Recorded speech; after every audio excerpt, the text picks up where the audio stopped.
introduce myself. I'm Kim Dixit. I'm the CEO and co-founder of the Red Pen, and my partner Mcinteer is also here online joining us. She's the president of the Red Pen. We have been sort of working in Mumbai for about 9 years now, helping families and students figure out, how to kind of make plans and move forward with higher education. And in this series of webinars that we're doing, we are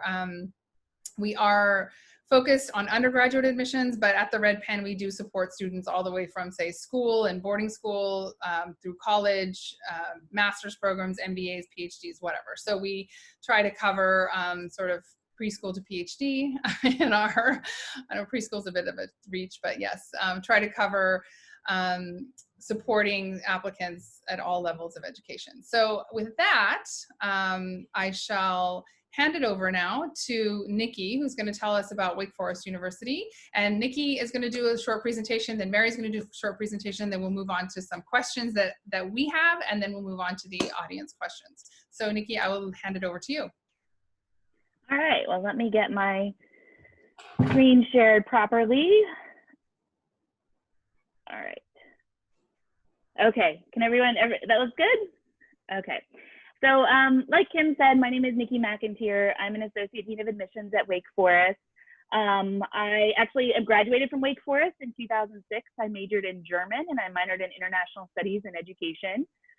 German is not the most popular major at Wake Forest, but certainly one of its many offerings. So just to give you a quick basic overview of Wake Forest is in North Carolina in the southeast of the United States. It's in a town called Winston-Salem. It's about 250,000 people, so it's not in a huge city, but it definitely has this nice city feel to it with some pretty good restaurants, and students really enjoy the city of Winston-Salem. But our campus is kind of set apart from the city. So the city is about a 10-minute drive, and our campus is in its own enclosed space in the city. And our campus is about 5,500 undergrads, which is considered medium size in the US. Total, we're about 7,000 students. So the focus at Wake Forest is very much on that undergraduate experience, even though we do have a law school, a medical school, a divinity school, and a business school. So we do have all those offerings, but the focus is really on that undergraduate experience. One of the things, or I should just mention, is our campus is very enclosed. So I think students really like that kind of typical campus where you can see there's only 2 roads onto campus. They have a gatehouse. So it's a very safe space, but students live on campus, eat on campus, work on campus. The campus becomes its own real community, which is one of the reasons many students are drawn to Wake Forest. This is our one of our newest academic buildings. It's called Deferrals Hall. It's where our business programs are housed. And the thing that makes Wake Forest unique academically is that it's not really a small research, or it's not really a small liberal arts college, and it's not this big research university. It's kind of somewhere in between. So our curriculum is very much grounded in that liberal arts experience. Students will take all different types of classes. You have to take a theater, art, music, or dance class to graduate. And so you're going to be exposed to a lot of different academic subjects, but you also have that research, and 65% of our students research at Wake Forest, do faculty-led research. So it's this nice combination of having the resources of a large research university, but being very grounded in that liberal arts experience. With that liberal arts experience, you get all sorts of weird major combinations, and 89% of our students either double major or double minor. So that's very typical at Wake Forest to have that, French major with sociology combined, and those kinds of possibilities are, or those kinds of combinations are possible at Wake Forest. And one thing about Wake Forest is that you don't declare your major until your second year. So you have a lot of time to kind of figure out your academic path. So if you think you want to be a doctor and then you take organic chemistry and then you realize it's not for you, that's not such a deal breaker at Wake Forest. You have plenty of time to adjust and change your mind with regard to your majors. So there's lots of time. We want you to make an informed decision, and we want you to explore academically. That's part of the liberal arts tradition. Average class size is 24 at Wake Forest. So when you think about the university experience, we don't really have those rooms where you're going to be sitting with rows and rows of students. You get to know your professors. It's usually around a table, very conversation-driven classroom. So it's not that kind of typical lecture style university. Like I said, it's very much a campus. Students have to live on campus for 3 years. So we want students to live and learn and play together. That's a big part of our, community-based living. So these are 3 of our dorm rooms on campus. And with our students, only 20% of them come from North Carolina. So, I think the misconception is you have to go to a big city to have a really diverse group of people. And I think Notre Dame and Wake Forest we prove that that's not true, that universities really bring people together. And so 20% of our students come from North Carolina, 10% come from international countries, and 70% come from every single state in the United States. So it's a really nice, diverse community at Wake Forest. This is our Benson University Center. We actually have flags for every single country that's represented in our student body. So, that nice international diversity as well as American diversity coming from all over the United States.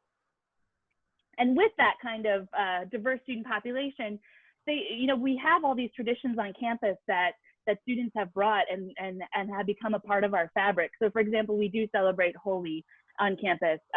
The top right picture is Elizabeth Clendenning. She's a music professor. She actually brought an Indonesian gamelan to campus and now teaches a course with her Indonesian gamelan. One of our big traditions on campus is a love feast. The Moravians were the big settlers of Winston-Salem, and so it's a tradition around Christmas time where we get together and drink a coffee and have a yeast bun, and that's kind of a tradition on campus.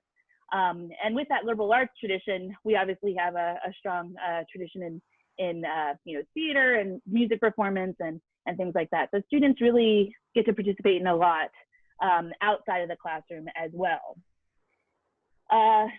Campus life, like I said, everything's there on campus. This is actually our newest rec center. So it has we have a pool where they do where they try and sink each other's canoes and things like that. And then we have a rock climbing wall. So everything you really need on campus. It is its own little world, which is really appealing for students on campus. However, there are some opportunities that I want to highlight outside of our campus as well, as rich as our campus life is. In downtown Winston-Salem, we actually have a new center. It's called Wake Downtown.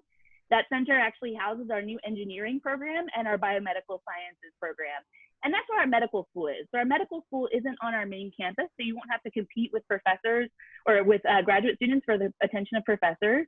Our Wake Downtown campus, like I said, has engineering. That's our newest academic program. And it's general engineering, which is really rare in the United States. Usually you have to kind of specify the type of engineering you'd like to study. At Wake Forest, we offer a general engineering degree that still has that liberal arts tradition, and that combination is really rare. Other popular majors, business is our most popular, followed by biology, psychology, politics, economics. So we kind of have those traditional liberal arts majors, but we do it in our own way with the research and the liberal arts. And then, to say that Wake Forest, our students, one of the reasons they love Wake Forest is that they get that campus life, but then there's also this really, tradition of travel and exploring. And so 3 of our programs that I listed on the left-hand side. So this is our house in Venice on the top, our house in London in the bottom left, and in the middle, that's our house in Vienna. So our professors will go to those houses with Wake Forest students to study for the semester. They get a 3-day weekend every weekend to travel and then get to explore the local culture as well. And then the 2 on the right, we actually have a center in Washington, D.C. So students who are interested in kind of being in the political center of the United States, we have a center in DuPont Circle in Washington, D.C. Students actually take courses with Wake Forest professors in the evenings and then do internships during the day. So that's one kind of cool approach to a semester that gives you that practical internship experience, but also those Wake Forest classrooms. And then our newest program is actually in Silicon Valley, Wake West, and that's where students do internships in the Tech Center of the United States and then take classes with Wake Forest professors as well. 75% of our students study abroad. It's a huge thing at Wake Forest. You don't usually ask each other when, or if you're studying abroad, you ask when and where. So it's a big part of our culture to study abroad, and all majors allow for study abroad. So that's something that's really supported by the university and by the academic departments at Wake Forest. I just wanted to mention our school spirit. Notre Dame also has this in spades. We definitely love to cheer on our sports teams. This is actually a tradition at Wake Forest of throwing toilet paper in the trees. If you want to know more about that tradition, I'll be happy to tell you, but it's definitely something, a way to show our school spirit and kind of come together when we have a reason to celebrate. This is, you know, our football team and our soccer team. Again, it's kind of that comprehensive university experience. We compete in the highest level of athletics in the United States. So you get some good games to go to and some championships to usually celebrate. And lastly, I'll just say as a quick word for admissions, we were the first top 30 university to go test optional. So that's something we're really proud of. And we're seeing more and more of that these days. But you know, we've always been, for the last over 10 years, we've been test optional, which means we don't require an SAT or ACT score in our admissions process. So I'd be happy to talk more about that if there are questions, but that's one thing we're really proud of and has become something we're really known for in the United States, is just not looking so much at a test score, but looking beyond that to build our student body. So that's just a little overview of Wake Forest, and I'd love to answer more questions if you have them. And thank you so much for coming and letting us talk a little bit more about our universities. Thank you so much, Niki. It's always great to hear more about Wake Forest because it's a fantastic university and has so much to offer. And I wanted to just add, you know this, of course, but that my co-founder, Kavita Mehta, co-founder of the Red Pen, is a Wake Forest alum. And, you know, she's been, you know, sort of a great supporter and sort of advocate of getting more and more Indian students on campus. And I think hopefully we're making good strides there. So thank you for the introduction to Wake. And I would like to now ask Mary to take over and talk about Notre Dame. Okay, Mary, you're muted. One sec. Unmute. There we go. Sorry, everyone. So my name is Mary Villiers, and I'm here representing the international admissions team at the University of Notre Dame. Our university is very distinctive for a number of reasons. I think it's important when you're looking at different colleges to figure out the things that really stand out from each individual university, and then determine if those things are things that are important to you. So I'm going to be taking time to highlight the things that do make Notre Dame quite distinctive from other top 15 universities in the United States. Predominantly, you'll see this in our mission. So as you can see on this screen, we have a special mission at Notre Dame. Our students that choose to come to Notre Dame are very much drawn in by our intention of being a force for good in the world. And I think with everything that's been going on for the past few weeks, especially for you in India, I think you've started to see the big questions that have come to the forefront about what our future looks like moving forward. And every single field that any of you might be considering is definitely going to have a hand in addressing those questions. And you all have an exciting opportunity to be the leaders that are part of answering those questions. So at Notre Dame, we are a medium-sized Catholic research university. We have about 8,500 students that make up our undergraduate population. We're deemed a Research 1 intensive university, which is the highest category a university can be. But we are very much grounded in our Catholic tradition of the liberal arts. So what does that mean for our students? Predominantly, it means that everything at the university is very much centered around the undergraduate experience. And that is quite different from predominance of the Research 1 intensive universities around the country. So other universities that are in that category would be like University of Michigan, UC Berkeley. When you think about those institutions, they have a very big component of graduate versus undergraduate, but at Notre Dame, everything is for you. And I'll talk a little bit about that as we go through. In terms of campus life, there we go. We are really strong in our campus community. Notre Dame students are coming from all different parts of the United States and 80 different countries. And when they get to campus, our faculty and staff have a special dedication of making it a home for our students. Similar to Wake Forest, we do require students to live in the campus all for the 3 years, but majority of our students will stay on all 4 years. Our dorms are very individualistic in terms of their identities. We have sort of what you might consider like a house system. So students are randomly assigned to our dorms, and each dorm has a mascot. They have a very strong set of traditions. Every dorm has an annual event that all the other dorms participate in. Our dorms are single gender, so you form a sense of brotherhood or sisterhood within your dorm, and you will have like a sister or brother dorm. So there's just a lot of strength of community, and it's an extremely social and active campus. Outside of the dorms, there are more than 400 different clubs and organizations, publications, student government, you name it. If you're already somebody who is passionately involved in your high school, you're certainly going to find that you are just as busy when you get to Notre Dame in a lot of really meaningful ways. And we predominantly are looking for students that have already had a major hand in shaping their school community and the community around them in terms of the activities and the leadership that they've taken on. So that's important to know moving into thinking about Notre Dame, that we want you to come in and get started right away with taking a hand in shaping our campus community. Involved in that is the idea of service. So about 80% of our students will be involved in community service. So if that is something that has been important to you already during high school, we certainly would hope that you might participate in that when you would get to Notre Dame. It's important to note that, as I mentioned before, we are a Catholic research university.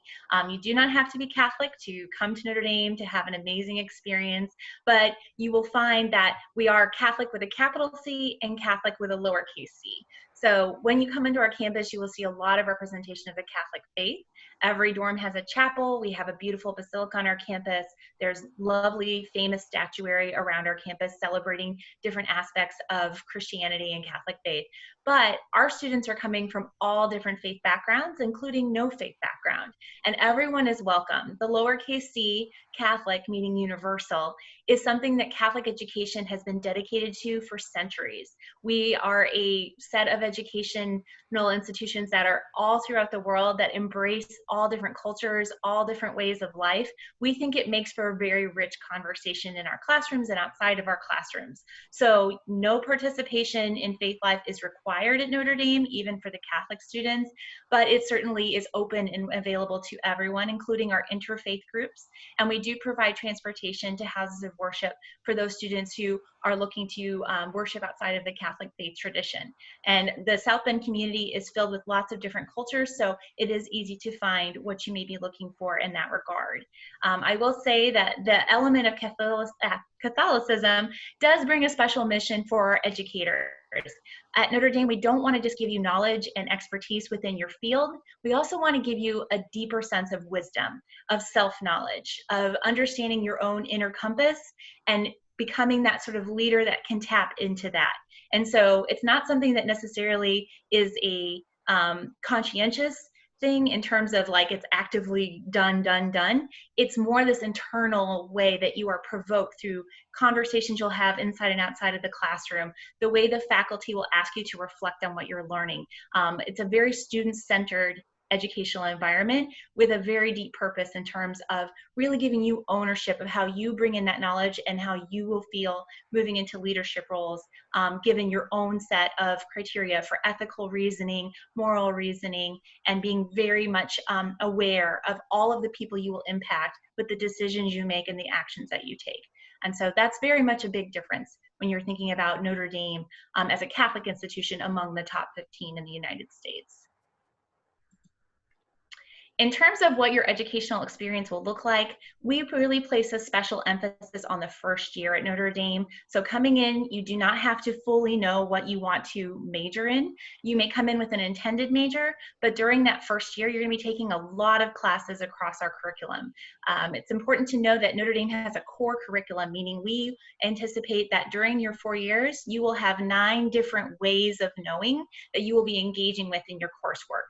So when you come in as a first-year student, student, you can certainly start to take classes that will feed into your major, but you'll also be taking classes in the sciences, in the fine and performing arts, in history, in social sciences.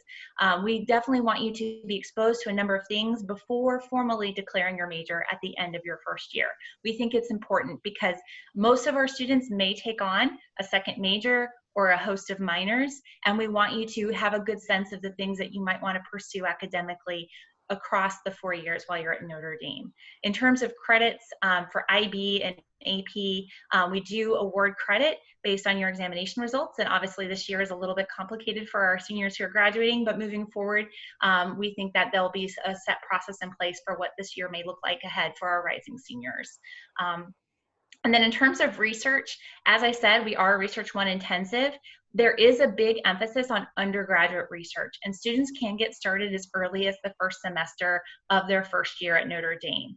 Most of our students will get that through the professors that they're engaging with already, but we have had students that have told me, oh, well, I just emailed this professor who was doing research in a field I was interested in, and they brought me into the project, and I got mentored by a graduate student while I was helping.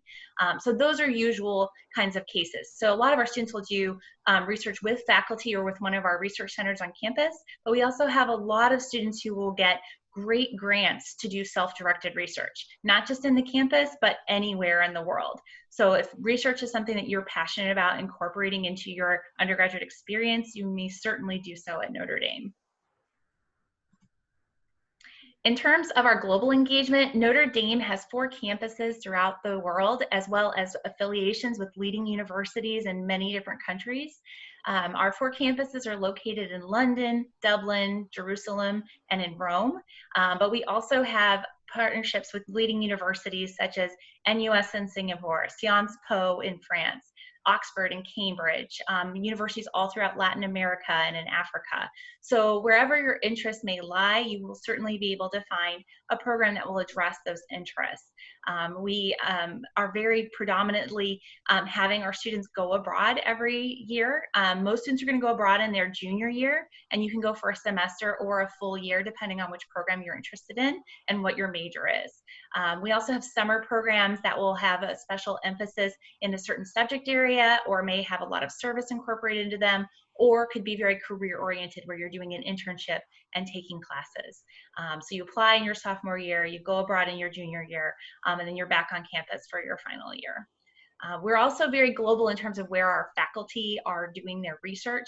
And again, the research opportunities for undergraduate students can have a global emphasis, and they can take place during your term breaks. They can take place during fall and spring break. And so really just a lot of opportunities to engage globally. So even if you are in South Bend, Indiana, you're certainly not limited by the geography of where our campus lies.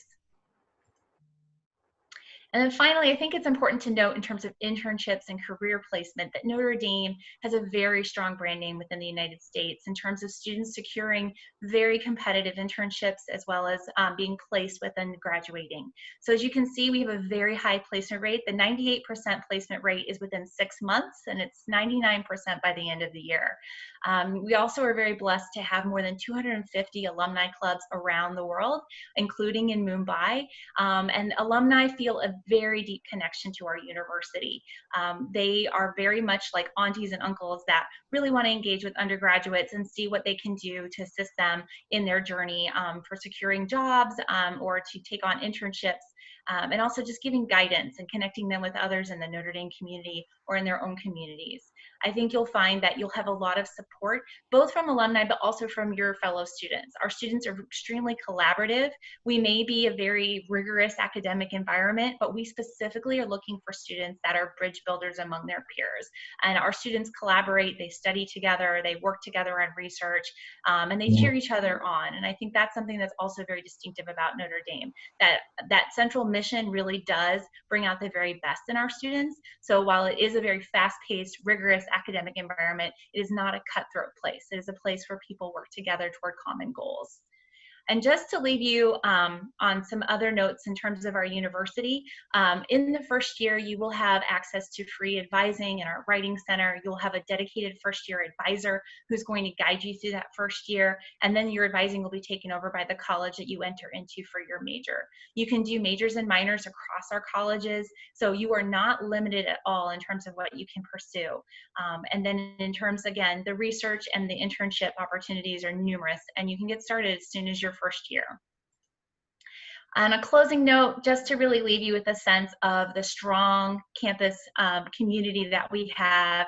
This is a tradition that we have at Notre Dame after every athletic event, when our alumni get together, after major events on campus, and even when one of our university presidents passed away and we had a memorial service.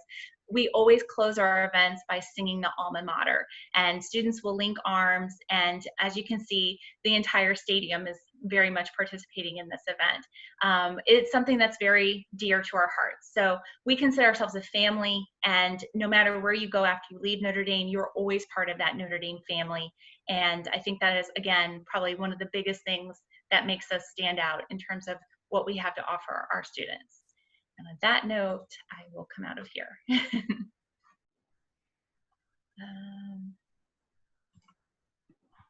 I'm not sure how to, there, okay. Okay, thank you so much for, okay, I'm just gonna share my screen in a minute, but thank you both so much for your presentations. I think that, oh, let me turn my camera on. I think that has been super insightful, and I think it gives us a great sense of what both your universities have to offer, as well as how they're different, how they're similar. And I think that should, you know, give people a lot of sort of fodder for some questions. So if anyone has questions, please do post them in the Q&A box. I am going to start asking some of my questions now, which, yeah, okay, there we go. So my first question for you guys is, I don't know how your universities both handle or value demonstrated interest, but maybe you can speak a little bit about that, and also how will this year be different if students can't visit your campus, they can't have a tour, they don't get to meet you in person at their school, things like that. They didn't get to come for the summer program that your university offers, or whatever it is that students normally do that helps them demonstrate their interest and get a good sense of what the university is like. How will you kind of look at that differently this year? And I guess, Mary, why don't you go ahead and answer that question first, and Nikki, if you have something to add, you can jump in. Sure. Well, we have quickly adapted to this new online reality as the pandemic has been raging for the past few weeks. And so we are offering a virtual presentation on Tuesdays and Thursdays. It's in the late afternoon, but I'm hopeful moving forward that we'll have different timings that will be available. So that's one great way that you can engage with Notre Dame. I would say the best thing to do, though, is to go and register with your information so that you're in our database. We're going to be sending out a lot of great information. We had done weekly updates for our admitted students that were very popular in terms of, you know, coalescing everything that we've already done in terms of online programming and making that available for families. So I would encourage you to get registered with us so that we can make sure that you're getting the information you need. And you can also certainly be in touch with me. And I anticipate that Notre Dame will be doing more virtual presentations like this with different schools, possibly your own school. And so that's probably some of the best ways to get involved and be part of Notre Dame right now. Great, thank you. Nikki, anything you'd like to add? I think universities are really being innovative with the content they're putting online, and I think that it does show when a student has, you know, really done their research and really thought about their intentions or why they're applying. It really shows when a student's intentional about that. One thing Wake Forest is doing, we are actually offering interviews online. We used to do them in person and online. Now we're just doing them exclusively online with our admissions staff. So we usually start those June 1st, but now we've started them May 1st just to give students a little bit of extra time. And those are meant to be for rising seniors and just to get to know you a little bit better and to hear your voice in the admissions process. So you know, I would say sign up for an interview, and a lot of universities will offer those even before you apply. So if a university offers that, I think that's a good thing to take advantage of. Great. I think I have another question about interviews later, so I might come back to that. But thank you. Okay, so one of the things that has happened in the, since this pandemic has sort of come upon us is, I mean, parents have always been anxious about safety and sending their children so far.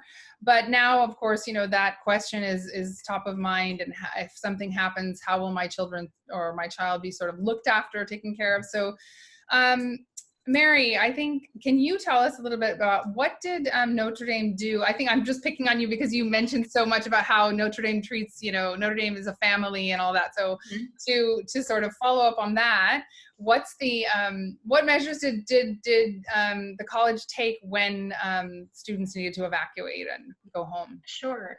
Yes. So we were actually very proactive as soon as it became clear that our students needed to either come home from study abroad or they needed to stay home or go to their homes from the spring break that they were on at the time of the decision to kind of close down the campus.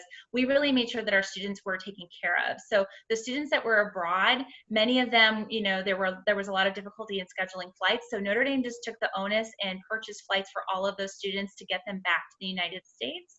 And then we did have some students that, for one reason or another, for our international students and our domestic students, they weren't able to go home when the dorms and the campus were closing. So we had them in their dorms at first, but then we moved all of them into the 4-star hotel on our campus, and that's where they are currently.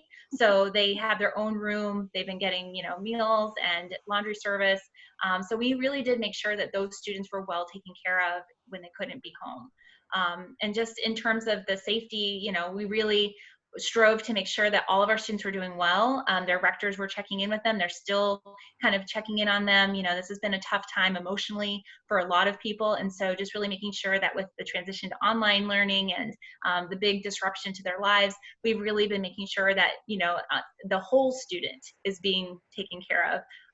And that's again, something that's really important to us. Niki, anything to add about Wake Forest? I think Wake Forest is lucky because we are such an enclosed campus. It's very easy to keep the campus kind of, we have guards posted and right now it's a closed campus. We do have about 350 international students who couldn't make it home. So we've been taking care of them. I actually participate in a program called Adopt a Deek. The Demon Deacon is our mascot. And so I have a Chinese student that I talk with. I actually bring him Chinese food once a week to campus. So I think our community has really reached out to help make sure that these students are doing well. And like Mary said, it's, we're offering counseling appointments online and just a lot of extra resources for our students. But Wake Forest is pretty lucky because it is such an enclosed campus, and it's not the type of place where there's, a lot of thoroughfare anyway. So it's just been, but it's unprecedented times for sure. Okay, great. Thank you. I think that does sort of instill a lot of confidence in your sort of willingness to take care of the students who are there. And I think that's something that, we did hear a lot about, students having to rush home and, boarding flights and getting on flights. And in India, we had this extra problem where students who didn't have Indian passports might have gotten stuck in the US. So there was a lot of complication, but it's great. I think we hear less about students who are still there, like students who are still sort of being looked after by their universities. So that's great to hear. All right, so when it comes to, students, obviously, I think, Mary, you already spoke about this, about all the sort of the virtual sessions that you've already scheduled. And I wanted to know, is Wake Forest doing anything like that? Is there any other way that you would expect students to kind of engage, whether social media or these virtual sessions that are pre-scheduled? Niki, do you want to add anything? Sure. We launched a whole Wake Forest experience page, which has a virtual tour with a tour guide who walks around our very empty campus to kind of give you a sense of the campus. But I think, just reaching out to your admissions officer, I think that's always a nice thing to do, just to introduce yourself and to get on the mailing list, as Mary said. We send a lot of information about student programs, academic programs. And so I think that getting on the mailing list is a really good way to get to know the university and also to show that you're engaging with the university virtually, because that's the only thing we can expect right now from our prospective students. Great. So that kind of leads me to this question, which is about, I think demonstrated interest is just one piece of, the puzzle, and a lot of things kind of revolve around that from the point of view of like things like, you know, early decision and different things that students can do in a normal year that they may or may not do this year. So this year, is there anything that you will be looking at more, looking at less, reevaluating in a new way based on, you know, the situation that we're in? Niki, do you think there's anything that Wake Forest is already planning to do? Well, it's funny because we always, you know, we have a pretty beefy application. We like to ask essay questions, and because we are test optional, we really want to hear the student's voice in this process. And so we actually had a roundtable or a Zoom roundtable about what kind of questions we wanted to ask for next year. And we were concerned about, you know, just the amount of COVID responses in the next year's application. But, you know, I think for us, testing is just not as important.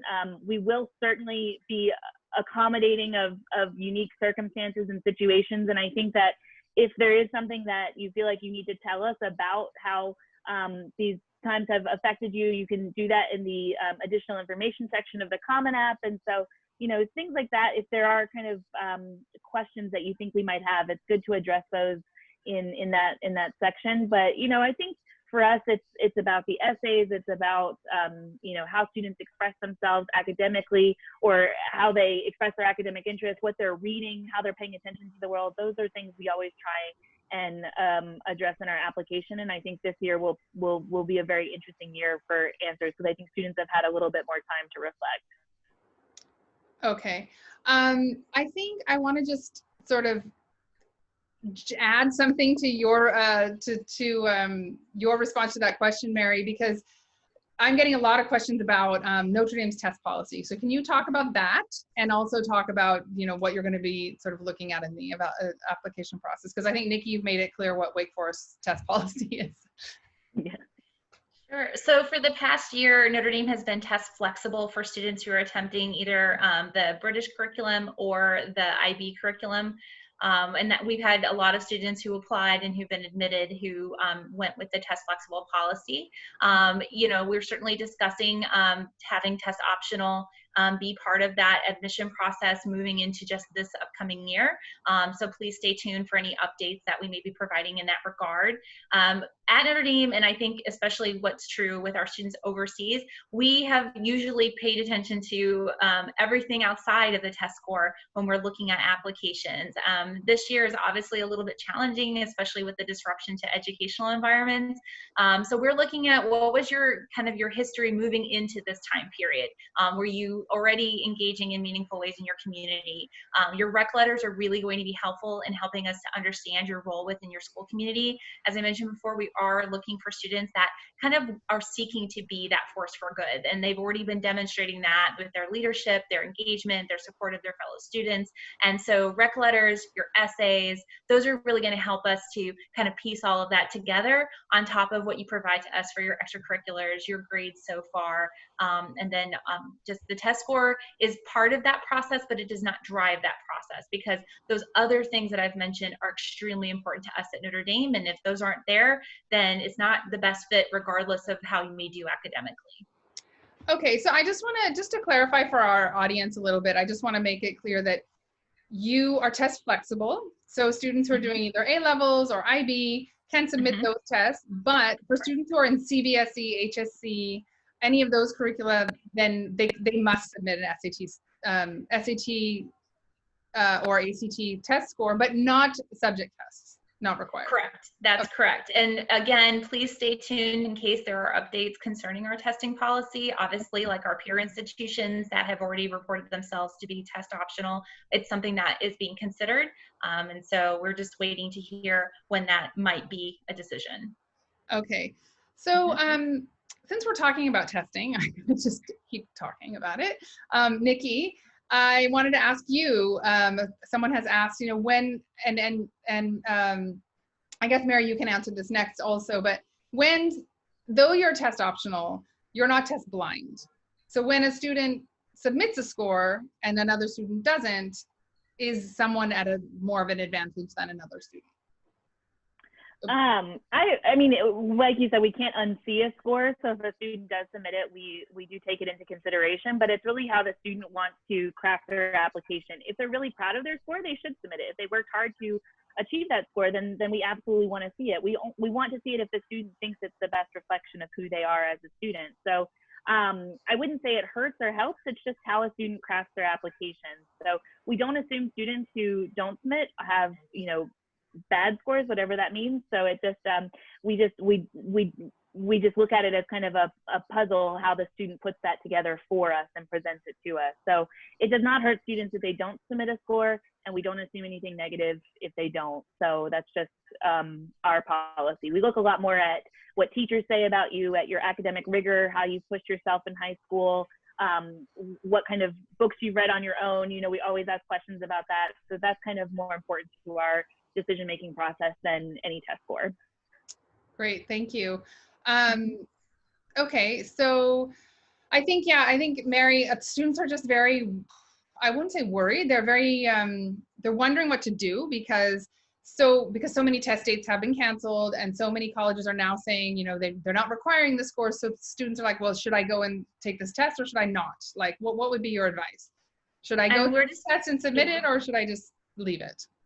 I mean, for us, like I said, I'm sure students who've been admitted to the University of Notre Dame can attest, everything that's in the application really does bear weight on our decision to admit. So this year we had students who were test optional, who were admitted, and we had students who still submitted a test score who were admitted. And I think that any student that has a strong application regardless of test score is a strong candidate for admission at Notre Dame. Okay. Mm-hmm. Now I shall put the test questions to rest.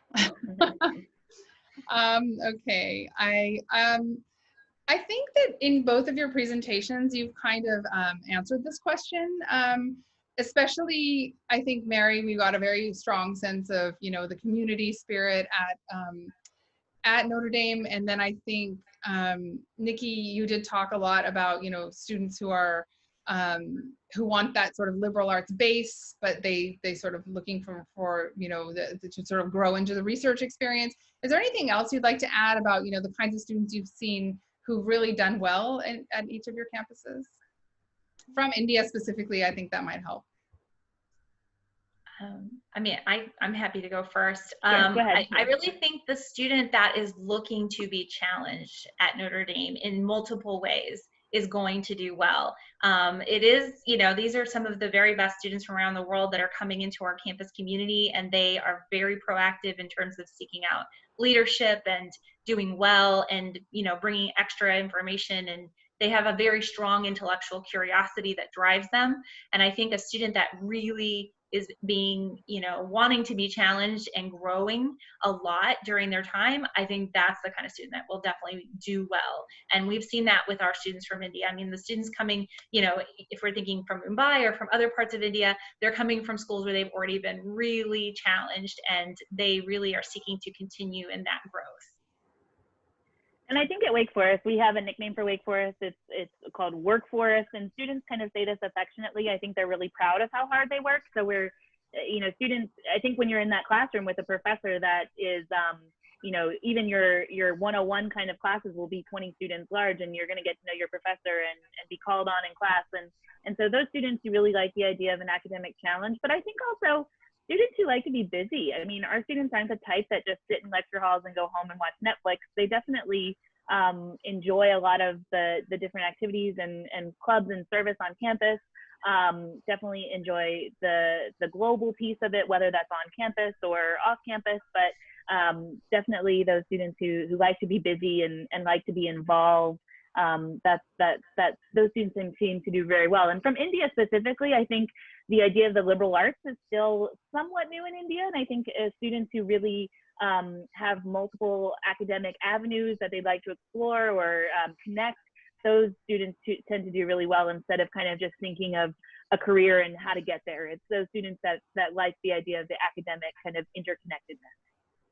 That's great. Niki, I just want to specifically ask you, because I think it's been like, I think I've been sort of speaking to you since the time that the engineering program started. And now you must have some graduates, people getting through, not graduates maybe, but people going through it. So how is that? How are students enjoying that? And do you see students who didn't even think they would go into that field sort of moving in there? I mean, how's that? What's it like? Yeah, so the engineering program at Wake Forest is so unique because there's actually two programs, I think, in the United States that are general engineering within a liberal arts context. And so it's a really rare combination. And, I think the numbers speak for themselves. 45% of the students that participate in the engineering program are women. And that's compared to, I think it's like 10% nationally, usually of engineering programs are women. It's 35% students of color. So it's a really unique program. And one of our Indian students, who is a current first-year student, he started taking some engineering courses, and his father sent me a picture of, he had made a chair out of cardboard, and they're showing all this kind of fun hands-on stuff. But I think it scares people a little bit because it's not a kind of direct path, and you get this kind of broad overview of engineering. But that being said, you can also pick a kind of specialty that you enjoy, or do a research project with a professor who does a specific type of engineering. But we have 10 different professors in that department who all have a different specialty in engineering. So it's been an interesting program, just because I think there's not many like it in the U.S. Great, thank you. That sort of satisfies my curiosity and interest in the program. Mary, along those lines, I think I wanted to ask you, because what we are seeing so much now, because especially computer science is so popular and so competitive, that we're hearing a lot of colleges, like you mentioned that at Notre Dame you kind of come in with an intended major, but you finally decide after 2 years. Is that also true for engineering and computer science? Are they very selected to get into after that point, or how is that working out? Sure. So, our students are coming in with their intended majors and going through that first year where they'll be taking some of the classes toward that major, but also dabbling in our core curriculum. Students declare at the end of the first year. So if a student is really sure what they want to do, they want computer science, they want engineering, that path is wide open for them. We may even have students coming in who think that they want something within the social sciences or within the sciences, who then take an engineering course and change route, and that's totally fine. They're just making sure that through their first year advisor that their math and science will be appropriate for feeding into the appropriate coursework leading into their second and third and fourth year. So our students really have some flexibility, and we do have minors within our College of Engineering that students can take on if they don't want to specifically do engineering as their major, but they still want to have that foundation. That's great. I think that these answers have kind of all fed into this question that's on the screen of what kind of student would thrive at your campus. So one that's just really open-minded and can think about sort of, how different disciplines or areas of study can inform each other. Okay, so let me go on to see what I have. I think we've covered a lot of this.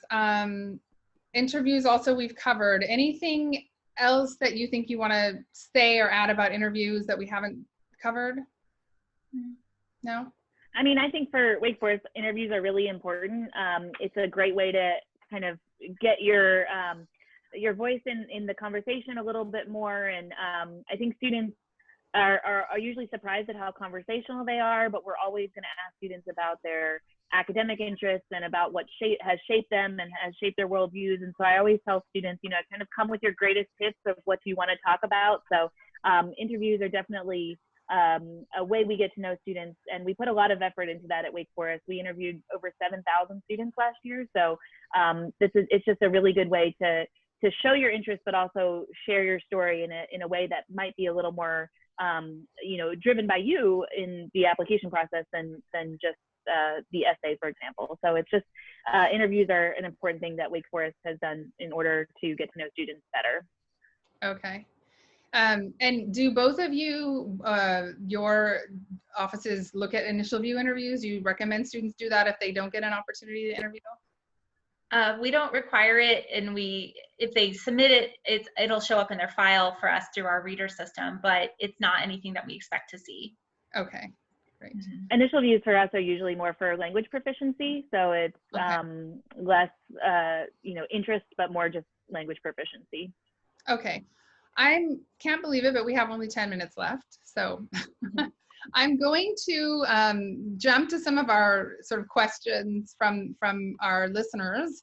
I feel like I'm on a podcast, but anyway. And the first one actually is about financial aid. So do you think, can you talk about financial aid for international students at both of your institutions, and also tell us whether you think anything will change this year? Okay, so at Notre Dame, just as in years past, we will meet 100% of demonstrated need for a student if they apply to Notre Dame seeking that financial aid. We are need aware in our international admission process. So at the time of application, if a student is going to anticipate needing aid at any point in time, they need to apply for it at the time of application. Otherwise, there's no other opportunity to do so once the admission decisions have been put out. In terms of merit scholarships, you get automatic consideration, but just bear in mind it's highly selective at Notre Dame. It's very donor driven, so it's very specific in terms of what they're looking for, but everyone gets automatic consideration at the time of application. Okay. Niki? And Wake Forest does offer merit-based scholarships for international students. So, and they're kind of run the gamut of, you know, just covering books for a semester to the full cost of attendance. The best way to get a scholarship is to interview with us. That just definitely shows your interest. We did have an Indian student make it to our final rounds this year, so of selection, and he had interviewed with us. So that was just a good way to get on the radar of our scholarship committee. So, yes, so Wake Forest, we offer merit-based scholarships for international students. Okay, I am going to, this is a question about, you know, jobs for post study. So I'm going to skip that question because I have quite a few very specific questions to ask you. And I'm going to go back to my initial first slide, which has both of your email addresses on it in case somebody has questions that are not getting answered. But my first, one of the questions that we were getting on this webinar, and also just generally we're getting a lot of, is that how are you handling admitted student deferrals this year? And if you are allowing them or considering them, I suppose is the best way to put it, how do you anticipate that will affect the next batch of applications and admissions? Sure, I'll just jump out there. So with Notre Dame, obviously we are taking those requests. They have to be approved by our upper leadership. So students, if they are seeking a deferral, they really need to have an idea kind of fleshed out about what they're going to be doing for that year. In terms of academic programming, you may not engage with more than 9 credit hours of higher education during that year. So it's not a time for, you know, attending a school locally and then coming over to Notre Dame. It's a time for taking advantage of enrichment activities, if that's internships, service, if it's a global program. You know, we are looking for students to do things more along that line. Sure, you could take some classes to keep up your math and science. That's totally anticipated. But if you take more than 9 credit hours, it will change your admission status, and then you will be forced to reapply as a transfer applicant. So I think that's important for students to know. But we anticipate that, yes, we will have students who are seeking to defer, and for a number of reasons, not just because of the current pandemic. And so we're working with each of those students on a case-by-case basis.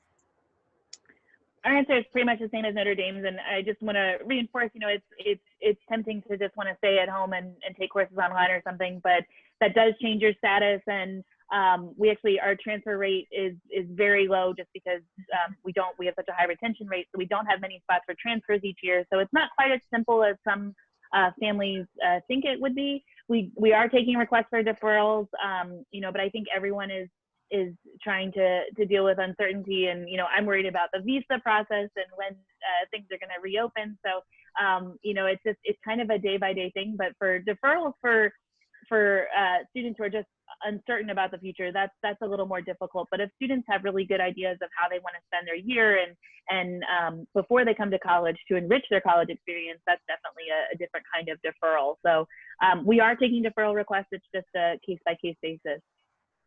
Okay. Do you think that, I mean, I've just heard other admissions offices say that, you know, there's an assumption among especially Indian students that, you know, that somehow there's a quota, and that quota has, you know, next year, all the students who deferred and got their deferral approved are going to take up that quota in 2021. So then what's going to happen to all the students who wanted to apply then? So of course we were telling them, you know, there's that sort of quota mindset doesn't exist. But also from what we've understood, and you're all talking about study abroad programs, there's also the issue and the reality that those study abroad students may not go anywhere, right? And I suppose your enrollment, you have to manage enrollment in such a way that, you know, some students go and some come, and now some might not come. So I suppose it's not as simple as, you know, 2020 replacing 2021, correct? Right. And Oh, my hope yeah. would certainly be that this pandemic is largely behind us by the time we would get to the 2021 fall. So I would anticipate, for the most part, students can have some sense of assurance moving forward, but at the same time, we don't know. So again, it's sort of, we're all, like, just Niki and I are both waiting to see like what will happen. But we haven't had any conversations that are centering around, well, if we're thinking about 2021, we have not had any of those conversations at our university. Yeah, we are, and you can both tell me if we're correct, but we're just telling, when students are asking us, our campus is going to open, we are explaining that you guys are all subject to local regulations. You can't just decide unilaterally that you're going to be open Exactly. or closed or whatever. So it's Yeah. all sort of best intentions at this point. So we have very little time left, and most of the questions actually that I have remaining are very specific questions to particular students' academic circumstances. Like, I'm an IB student and should I take AI or AA math if I want to study this or that? So what I'm going to do is find the email addresses of those students who've asked you those very specific questions and send those to you separately, and you can then engage directly with those students. Is that fine? That's fine. That's just fine. Okay. And I think otherwise I just like to sort of end on my last question that I think I have in my PowerPoint originally, which was, any sort of final words of wisdom to international applicants for this year. Yeah, I think, just put your best foot forward. We know on our side that there have been so many challenges to you in terms of your extracurriculars and your academics. And we're just looking to see how you show resilience during this really challenging time, especially as there are uncertainties about what life will look like moving forward. But if you have, a clear vision for what you were hoping to achieve through your university education and moving into your career, we want to hear about it. This has given you a lot of time to reflect, because there have been a lot of distractions that have been kind of taken out of your life in this past few weeks. So, really hone in on that and share that with us. That's the best advice I can give moving forward for Notre Dame. Thank you, Niki. Well, and I think, just recognize also that in this time, we're also learning a lot about ourselves and learning about how we deal with uncertainty, and we're becoming quite nimble with that. And so I sat in on a webinar with the dean of the college at Wake Forest, and she was really saying, our college or high school seniors are just learning so much about themselves, and I think that'll really come through in the college application process. And my heart goes out to you, because I know this is not the way to kind of that traditionally we do or complete our next steps, but we just know that we will be understanding, and know that we are cheerleaders for you on this side, and that we want you to succeed at our institutions. And so we're doing our best to also just read our students with understanding and compassion, and hearing your story through that. Great. Well, thank you so much. And I wish you both to have, a wonderful day. It's evening here for us, so I guess we'll all go off and have dinner and whatever else planned. But thank you so much for joining us. And at the Red Pen, just, sort of please accept all our gratitude for your, for spending time with us and sharing your sort of the programs and offerings of your institutions with our students, because I think, it is a time where everyone's excited, but everyone is feeling a bit nervous about, how am I going to take the next steps, because things are so different. So having, people like you who know India, who know, exactly, who we are, what are the kinds of places our students are coming from, come and speak to us, and just sort of give everyone that comfort that, everything's going to be okay, and students can still kind of take the next steps.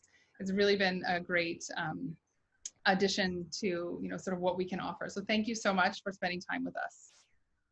Thank you. Thank you. Yeah, and like I said, we will be sending you some sort of unanswered questions, and you can engage directly. Thank you. All right. Thank you, guys. Thank you. All right. Have a great evening.